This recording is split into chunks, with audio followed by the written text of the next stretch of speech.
How many discounts does USAA Auto Insurance offer? Too many to say here.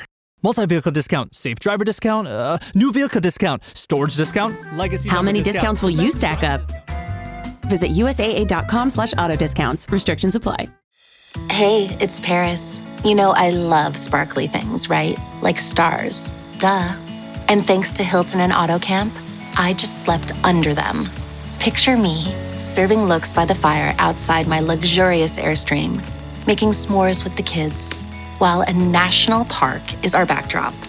The great outdoors meets Hilton hospitality. That's hot. Explore all the new ways to stay at Hilton.com. Hilton for the stay. Today on What the Hack, Marie Kondo meets a listener's garage. We hear how sparking joy could lead to... really needing to spark a joint. Welcome to What the Hack, a show about hackers, scammers, and the people they go after.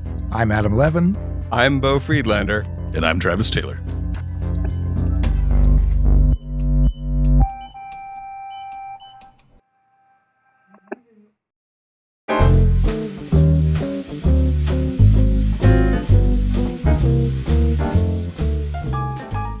So Massimo, we want to talk a little bit about, who you are, where you're from. So first thing is, where are you coming to us from right now? I currently live in the Greater Toronto area, just north of the border. So that would make you a hockey fan.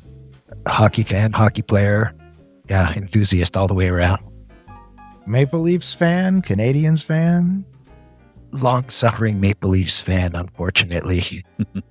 Well, as a long-suffering New York Rangers fan, which depends upon the year whether we're happy or not, I feel your pain. Anyway, what brings you to the show today?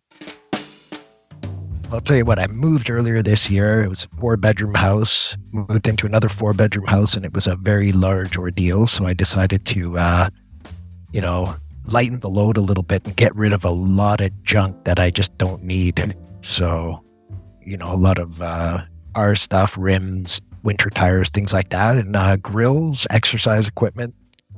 So I posted a bunch of ads on Gigi, which is, I guess, Canada's version of Craigslist. Did you say Gigi or Kiji or what did you say? It's Kijiji.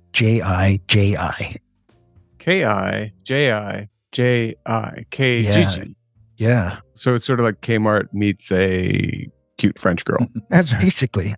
It's exactly like Craigslist. And I don't know why, but for some reason, Kijiji just became the place. It wiped out Craigslist here in Canada.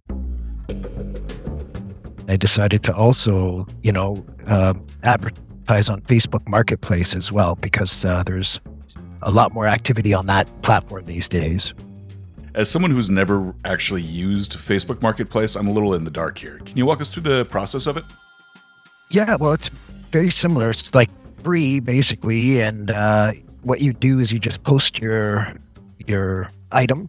You post pictures. Usually you can post, I think, up to 10 or 12 photographs and a description and what you're asking, dollar-wise, etc. And people on Facebook, like, they have different groups that you can actually advertise on. So you can advertise on, the Greater Toronto Area group, or there's 5 counties around the Toronto area, each one of the county groups, etc. So, and then there's ethnic groups too. There's the Russian group and there's the Iranian group and so on and so forth. There's a big Chinese community here too. So they have the Chinese group. And so you just advertise, like, you wallpaper Facebook Marketplace with your ad, and you get a lot of eyes on it. It's very effective. What was the weirdest thing that you were selling on Facebook Marketplace and Kijiji?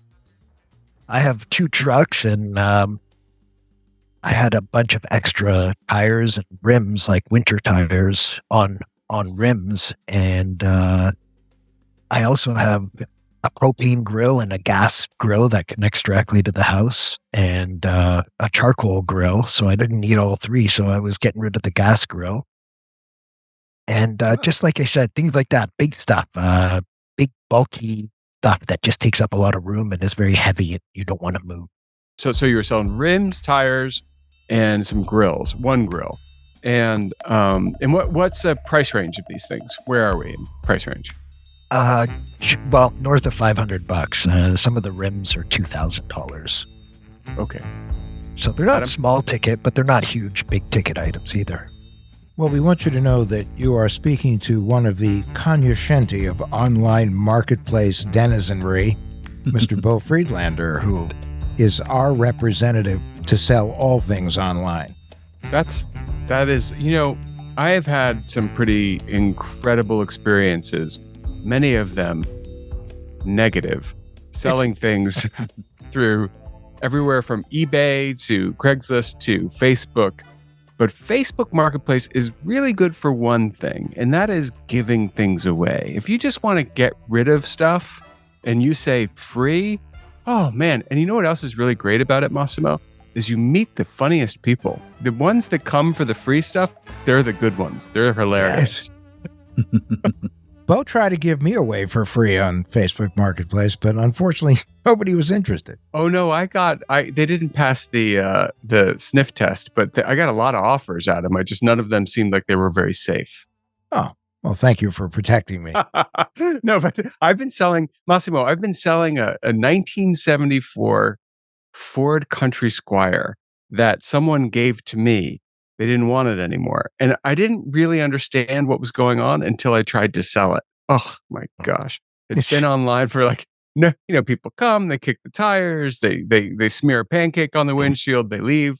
It's incredible. And it's also incredible the number of people who come through trying to do a scam on you, and you're selling the thing. You're not buying the thing, you're selling the thing. Did you have any experiences with that sort of thing?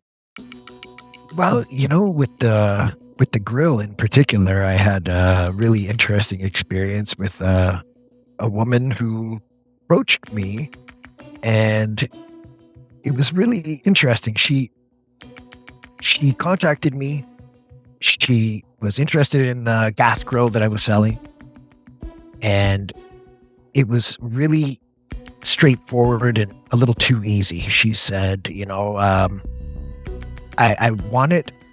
Generally, on these marketplace sites, everybody negotiates. You had somebody who basically said, I don't need to negotiate. You got a deal. It seemed too good to be true, right? Someone just pressed the easy button. So it was a little bit peculiar, and it didn't seem right.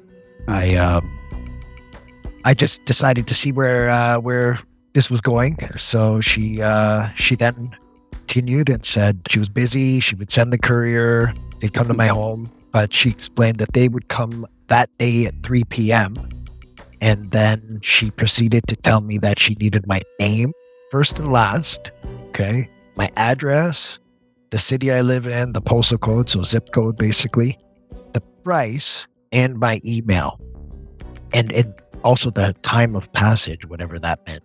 So I just Googled time of passage to see if it was some sort of, term of art. It's not. It's just poetic. And poetry is sometimes the byproduct of bad English, and that sounds like what it was here. Did you get a sense? Did you actually speak to this person, or was it all just via DM? It's suspecting it was a bit of a scam. I responded saying, hey, listen, you know what? I can't really see your ID, your profile, so maybe you can send me your phone number. And she went dark. So it was at that point that I actually DM'd Adam, and I said, hey, have you guys ever heard of this particular scam? Because I think I have one on the line, and let's see what this one's all about. And to my surprise, actually, Adam checked with you guys, and he said, nope, nobody's heard of this one yet. Seems like a new one, so let's see what happens. So I reached back out to her, and I said, are we still on for 3 p.m.? And again, she responded saying, oh, I need your demographic, all of that information that I just explained. Now, hold on. Did she say your demographics? What did she actually say? No, he said, I'm still waiting for your information so that I can place the order. Now, let's go through the information. She wanted your name, your full name. Yep. She wanted your email address. Correct. She wanted your actual residence address. Yep. And including zip code. Which would include a zip code. And anything else? Phone number. Your phone number. Yeah. Okay. So what happened next? I didn't comply. I didn't give her any of that information. I just, I got back to her about 3 hours later and I said, we had a big storm that had passed through the area at that time. So I said, hey, power was out. I didn't get a chance to get back to you. Are we still good to go? Are we still on? And she went dark. And then I reached out to her again the following morning and still no answer. Okay. So that's where the trail ended. I guess she figured the jig was up. Yeah, well, it doesn't sound like there's much dancing going on. I have a theory. So I'll tell you, Massimo, I have a guy coming. I really do have a guy coming tomorrow. He has been in touch. We've talked on the phone. And the only reason I gave him my address was because we did talk on the phone and I could tell that he really was a guy who had the skills to fix the car. His voice sounded like the voice of a guy who could fix a car. And I believed him. Here's the thing about scammers is they're good at getting you to click on a button or to make a mistake. They're not always such good actors. So that's why often they won't get on the phone with you. This guy is coming tomorrow. Maybe he's going to steal my stuff. He now has my address. And if he wants to steal the Country Squire, God love him. Go ahead, because I need to get that thing out of my garage. I'm not quite sure that anything more maleficent happened here than the two of you were playing defense and it made a sale impossible. That's what I'm guessing, actually. I'm guessing that this person wasn't trying to scam you. They were trying not to be scammed, and you were trying to not be scammed. And the both of you, in the process of trying not to be scammed, were unable to make a transaction on Facebook Marketplace, which for me makes perfect sense because you have to be super careful on Facebook Marketplace. But now I get to add my favorite part. But wait, there's more. So, Cue the sound of another shoe dropping.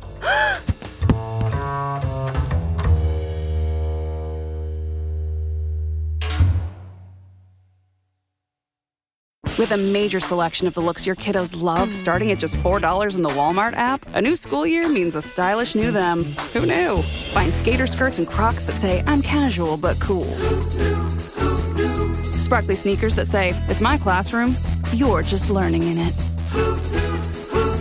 And preppy polos that say, I'm the teacher's pet, even if they're mommy's menace at home. Find their favorite styles starting at just $4 in the app. The Walmart you thought you knew is now new. This episode is brought to you by Nespresso Virtuo Coffee Machines. Ready to enjoy the bold flavors of barista-quality Nespresso iced coffee at home? Simply fill a glass with ice and press the brew button on your Virtuo Pop machine to enjoy rich double espressos roasted to stand up even when chilled. Refreshingly bold iced coffee. Refreshingly easy to make at home. Visit Nespresso.com to shop now. Massimo, you had a frustrating experience trying to sell a used grill online. Beau's not so convinced it was a scam. What happened that made you think something more might be happening? I had some conversations with some people in my circle, and this all happened on a Thursday, Friday. On the Sunday, my family came over for dinner, and I was explaining to my sister and my brother-in-law what had happened, and they said, that's really funny. We had the same experience just this week. Now, it was a different ID, but the scam was the same, and it also involved TNT. So they were selling a piece of exercise equipment, a piece of gym equipment, and it was the same thing. Send us your name, your address, your phone number, your email, and we'll send TNT with the cash to pick up the piece of equipment.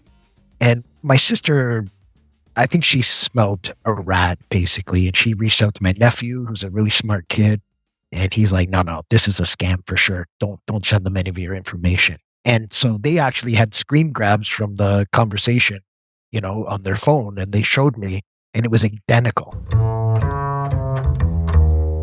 The other thing is, one of the guys that I play hockey with, his brother-in-law actually the brother-in-law sent him his name, his address, all of that information. Then the woman, who incidentally was the same woman who had reached out to me, he said, oh, now I've placed the order with the courier company, but they need $100 to insure the package, to insure the item. So when they get, here, you're going to have to pay $100 up front, and then I will reimburse you along with the rest of the cash that they're going to bring in the envelope. And what were they selling? An elliptical machine, a piece of gym equipment. Okay, so they had a buyer, and the buyer wanted to buy the elliptical machine. I'm curious, did they also negotiate the price? No negotiation on price. I saw the actual text, no negotiation, just we'll take it, send us your info. And then, so how did we get to the part where they're sending a courier if they didn't send their contact information as requested? Okay, so now we have a third incident, and this involved a gentleman who I play hockey with. Okay. And one of his family members actually, they didn't get scammed, but they got, extorted, so to speak, to send the insurance money. And it was, that was the eye-opening piece. So what happened was the same thing. They were selling a piece of sports equipment. The same woman who had reached out to me, so the same profile, somebody using that same Facebook profile, reached out to this gentleman and said, I'll take it. Send me your name, your address, your phone number, all of that fun stuff. He complied. He sent the information. Okay, so he went down the rabbit hole. Yeah. Mm-mm. Did he go down the rabbit hole with the flashlight on his forehead? Oh, yeah.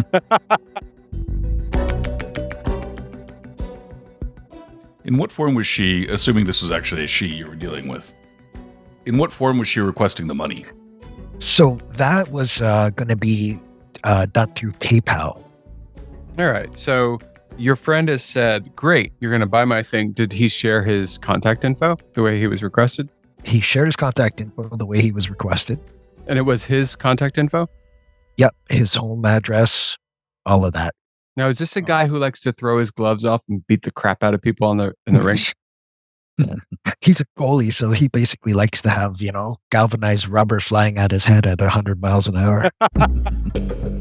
So he thinks he's got a deal. He thinks a courier is going to be showing up at his doorstep to pick up this piece of sports equipment, and gets another DM from the woman advising him that the courier needs insurance in order to pick up the package, and that he needs to send $100 via PayPal to insure the package. And she claimed she would reimburse them the $100 via the envelope with the cash for the item that they were purchasing. Your friend knows, and your friend is sort of smilingly like, oh, you want $100, huh? Yeah, but it got ugly. The gloves came off. I think at that point understood what was going on, that, he was just basically going to lose $100, and there was no, courier to his door to pick up anything. So he said, no, sorry, no deal. I'm not sending you $100. And then the response was, I've already contracted out the courier to come to your house. And if you don't send me the $100 or send them the $100, I'm going to sue you.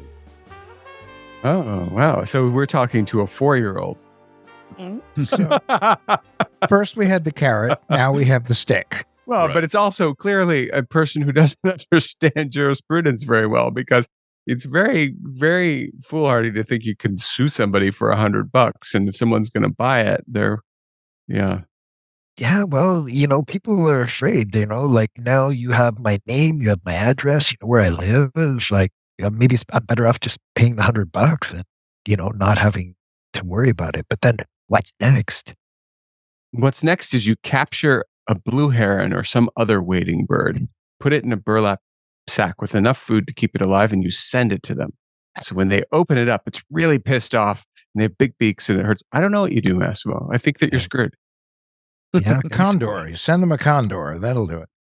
How much was the elliptical selling for anyway?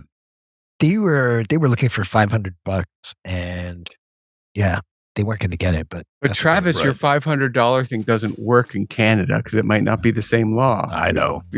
So, Massimo, you may not know, but in the United States, $500 is grand larceny. And so they'll do $4.99 or something. But in Canada, you get 4 years for murder. So, I mean, basically, these kinds of crimes have slap on the wrist kind of penalties. Like, the laws here are really brutal. Like, the enforcement is brutal. The laws are still there, but the enforcement is not.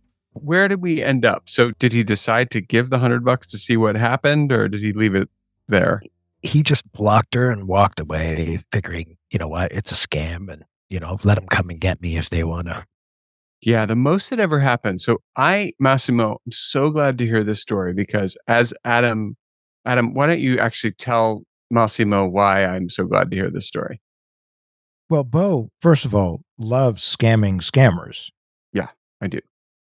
Beau lives to scam. Now, his scammers seem to be more reasonably priced than your scammer. Because I his get scammers. I get scammers going after some money sometimes, Adam. Well, no, you have one guy that wanted $30. 35. Even when you Tom. or 35, and you offered him several hundred to be on the show, and I offered him $10,000. Oh wow! And he was like, "Well, that sounds like a scam." It's like, are you kidding me? Really? But no, what I get more often than not when I do this, when I put my own headlamp on and go down the rabbit hole, is it's a bunch of scared rabbits. No, eventually the rabbit turns around and goes, "F you and f your mother."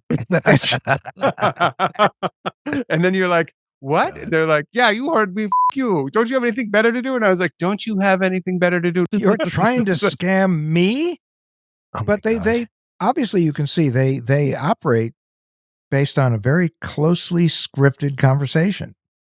Oh, you guys, I'm on Tinder and Bumble, okay? And if you want to see tightly scripted conversations, I should send you some screen grabs. Like, it's always the same thing. It's always a nice young Asian woman, and it's always like, "Oh, hi, how you doing?" Whatever. And then instantly it's like, "Oh, yeah, I'm not on here very often. Are you on Telegraph or WhatsApp?" And they immediately try to get you off of the platform so they can bring you onto WhatsApp and sell you Bitcoin or whatever. Well, and that oxytocin can really get a guy to be pretty stupid pretty fast. But, also a woman pretty stupid pretty fast. It doesn't matter what sex you are. If there's sex on the table, it's amazing how dumb people become and how quickly. Yeah. But then it's just so funny. It's a boilerplate. Like, it's just so amazing how they all use the same exact boilerplate. I can also hear Bumble coming back at me and saying, we're not about sex, sir. We trying to set up people up in relationships. Not really. I don't know, Adam. Do you have any misgivings about the information grab part of this? I do. When you give away any of your personal information, especially because it can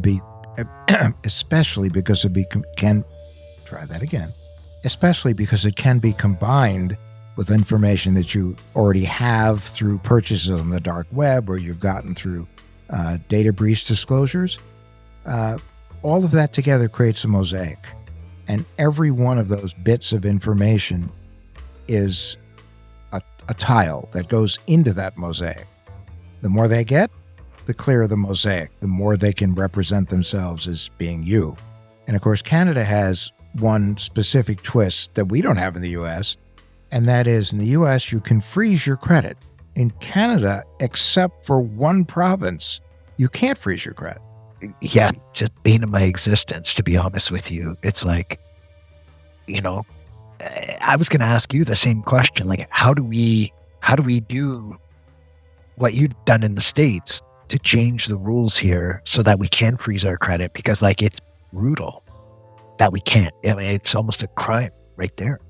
Well, it's got to be based on legislation or the willingness on the part of the two credit reporting agencies that operate in Canada, which is Equifax and TransUnion, as to whether they're willing to do that for people. Now, of course, in the U.S., after the Equifax breach, Equifax, as part of a settlement, agreed to make the ability to freeze your credit free. But again, we had the ability to freeze your credit in the U.S. You don't have it in Canada. Yeah. And I guess there's a financial cost to them as to why they're not providing that service. Like, I can't understand how it doesn't, how it hurts them to offer that, because it's such an important thing. Like, I work for a financial institution, and I work closely with wealth management, and I'm telling you, like, the things you see, and people just losing, hundreds of thousands and even millions of dollars in scams. It's soul crushing. One thing that we keep coming back to, be it in the US or Canada or really anywhere else in the world, is that the public awareness of scams just isn't there yet. People are not aware enough about the risks that they're facing with their data. And until they become more aware, until there's more public pressure to pass more legislation, we're going to keep on seeing things like not being able to freeze your credit easily in Canada, or in the US having a difficulty being able to report any kind of scam or identity fraud to the authorities. Yeah, I understand that in the US, if you're trying to freeze your child's credit, for example, it's a big ordeal and there's a lot of hoops you got to jump through. So, Not an inordinate number of hoops. It's more that you have to convince them that you are the parent or guardian of this individual, as opposed to somebody trying to steal their credit or their identity. And it's worth it. And it doesn't take all that much time. And if you can do it, you should do it. Absolutely. yeah, as somebody who looks at, managing risk, basically, on a day-to-day basis, it would make a lot more sense if everybody's credit was frozen as a default. And if you needed to unfreeze it, then you had to go through hoops to do that. I don't understand why the system hasn't sort of caught up with the times, because unfortunately, it's not making a lot of sense. Like, we used to, in the 90s, the big scam was people would sell your house out from underneath you. So grandma has a house, the mortgage is paid off, and all of a sudden a moving truck shows up in front of her house, and there's a family ready to move in, and somebody's stolen the title and, sold the house from underneath her. So then you were able to buy title insurance. Well, now you have to buy title insurance as part of the transaction. Whenever you buy or sell a house, you have to, when you buy a house anyway, they force you to buy title insurance. Wait, now let's back up a little bit, because you know what? You just said something, if I may say so, with a swear word, brilliant. Massimo, say everything you just said again about people, about the preset, the default setting being that everyone's credit should be frozen. I think that is a brilliant idea. Tell us your theory. Massimo, what do you think the solution is to this problem? Like, what could be a better way of approaching our credit so that it wasn't so easy to steal stuff from us?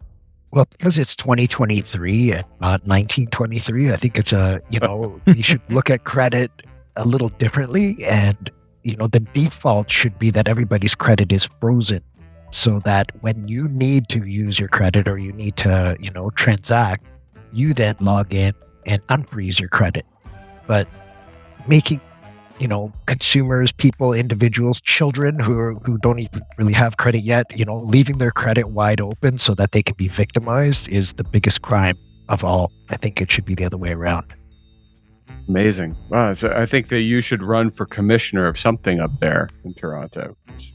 Well, we've been blessed to have Ann Kavokian on the show, and she is the former privacy and information commissioner up in Ontario. Yep. And, her whole thing is privacy by design, and where privacy should be a default. And privacy and credit protection, identity protection, they all go hand in hand. Yeah, Ann Kavokian is a very, very well-respected, privacy guru here in Ontario. And you're right, she was our privacy czar here in Ontario for years, and she fought the good fight, but, she also ran into a lot of obstacles trying to make things better for everybody. Listen, based on our conversation today, you could be the next Ann Kavokian. Those are big shoes to fill. Hey, I don't think that she would say that she has big feet. You should take that back. Yeah, she might be a little sad by that, but she is a remarkable woman. And the exciting thing is her concept of privacy by design is now being adopted worldwide. Yeah. If you think about it, I mean, the GDPR is based on the theory that privacy should be by design and that it should be the default, which is really always very frustrating when you think about the fact that privacy isn't the default in this country. And as a matter of fact, in many cases, you have to pay for it to get something more private. So we can't thank you enough for joining us. We've had a great conversation. We love your concept of credit freezes by default. And just keep fighting back those scammers because they're going to come after you every day, unfortunately. Well, you guys are doing the Lord's work, gentlemen, and thanks a lot for having me. And I'm a big fan of the show, and, all the best. Keep it up. Thanks you, Massimo. It's really nice to meet you. Likewise, and honestly, I'm a big fan, and I think you guys are doing amazing stuff. So thanks a lot for having me. And if I stumble across anything else interesting, cool, reach out again. Thank you. Okay, guys. Thank you. It was a pleasure. Cheers. Bye.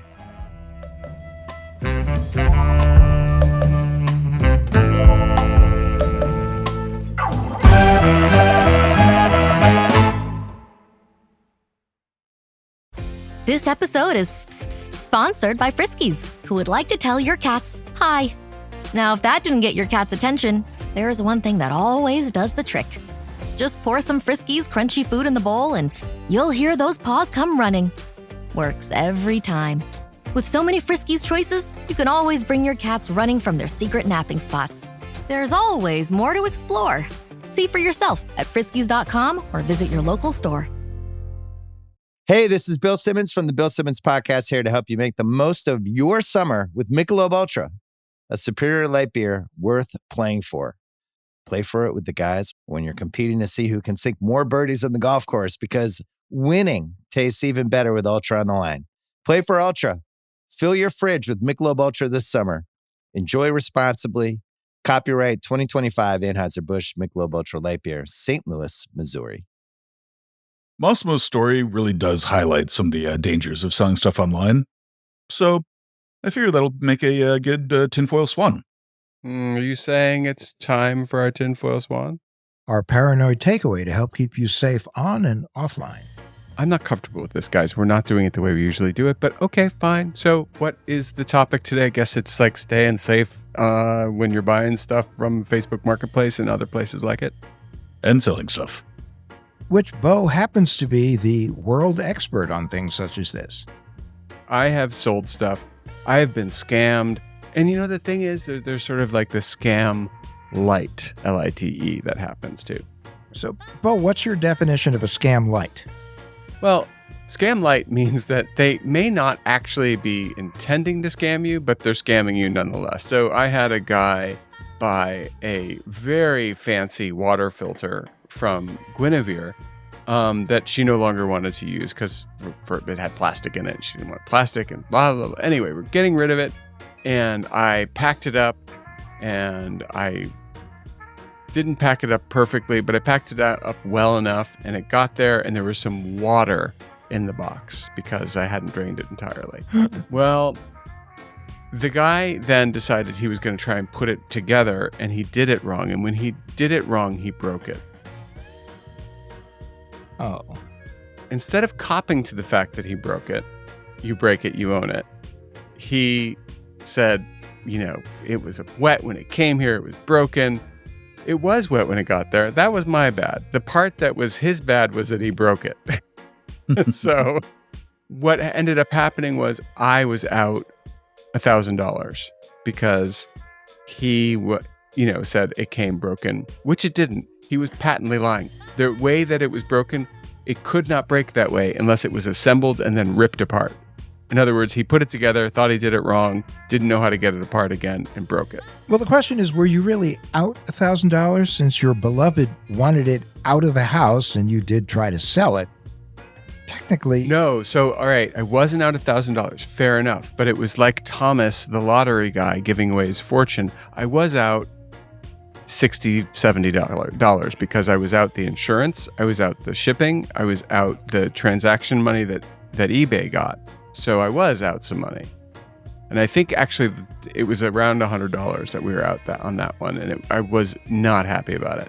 The other kind of scam that you're going to run across is people looking for, as Massimo was saying, your personal information to do other kinds of crimes on you. That's the most common thing, is they're just trying to figure out a way to do a crime, whether it's the $100 and the shipping fee that's non-returnable or some other thing. The minute it gets complicated, run. Because if it's a little bit weird, it's almost certainly a scam when it's on these online marketplaces. Get on the phone with the person, make sure it's a real person, make sure it's someone you want to do business with. That's my advice. We often tell people to use an alias online, but can you actually do that with a Facebook Marketplace? You can't on Facebook Marketplace. No, I think that's a good point. And it's like important to know when you're going in that you can't hide. You have to go in and say where you are. Now, one tip is I now, with the Country Squire, I have been going down to the Mark Twain Library, which is just down the street from us, to meet people, because I don't want them at my house. Now, I realize that somebody could probably look at my name on Facebook and figure out through public records where I live, if they really wanted to do that. Open source intelligence is always going to be able to get all this information, which is why I really don't take those kind of threats seriously. Whether or not you freeze your credit, maybe you can't freeze your credit, or you use an alias, maybe your alias is like paper thin and everybody knows exactly who you are because your IP address, it doesn't matter. Chances are, whatever you're doing, someone or something knows it's you. And at this point, Beau, Travis, and I break out into a chorus of, "You can't always freeze your credit in Canada, but if you live in Quebec, you can do it all the time." And then Mick Jagger's in the background and dancing. And I feel like you could do better than that. I've heard you sing better than that. That was bad. It's true, but it was the first shot, you know? Think of it as like a first draft. I want you to work on it, and then we're expecting a very good version on Friday. Let's do Blame Canada instead. Blame Canada! Blame Canada! With all their beady little eyes and flapping heads up on the lies. Blame Canada! But, for instance, do you operate using a Google number and also a separate email address from your real email address and your real phone number? In theory, yes. You probably would want to use a Google Voice number and set up a discrete, with ETE at the end, email address. This is like in Travis territory. If we were doing things Travis style, we would be super safe. But I'm me, and so I just sort of like smell as I was telling Travis earlier, I just keep a katana sword near the car. So if they try anything funny, I go full, samurai, Kurosawa on them. Well, for the non-katana wielding public, there are probably a couple of other things we can keep safe. All right, like what? Come on, because I don't. I mean, I just sort of hope for the best and then sabotage myself. A big one is using secure payment methods. If you pay someone in cash and you find out you get scammed, you are just completely out of that money. You will never get it back. If you use something like PayPal, however, you can actually file a claim against that. And it doesn't work all the time, but there is a chance that you can actually recoup some of your losses. Yeah, PayPal will protect you.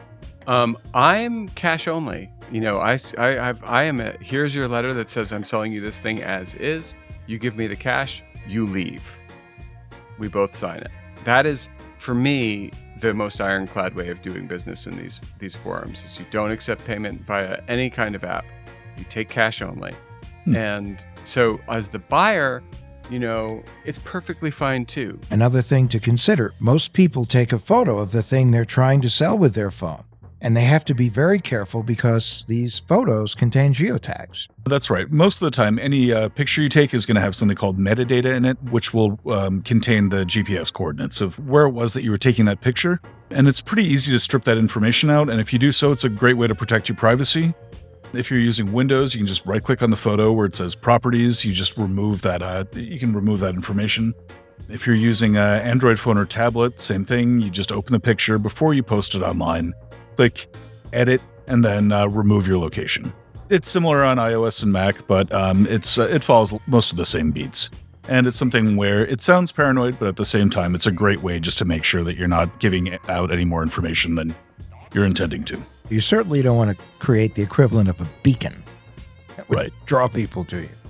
The bottom line is when you're selling something online, you have to think about things like geotags, like what kind of information you're giving out and why, and then what the smartest way to get paid or to pay is to keep you safe.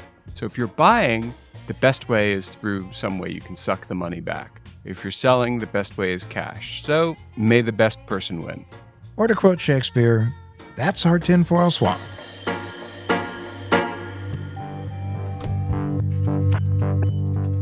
What the Heck with Adam Levin is a production of Loud Tree Media. You can find us online at adamlevin.com and on Instagram, Twitter, and Facebook at Adam K. Levin.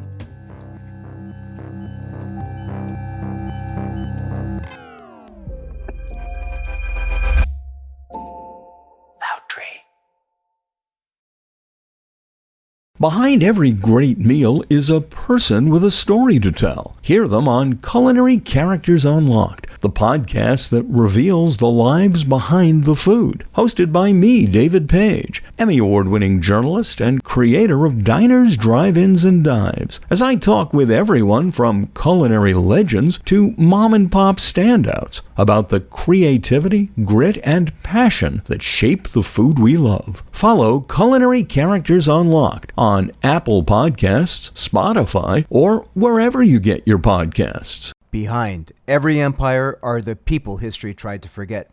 Lost Roman Heroes tells the stories of the remarkable characters who shaped Rome from its mythical beginnings to its final fall.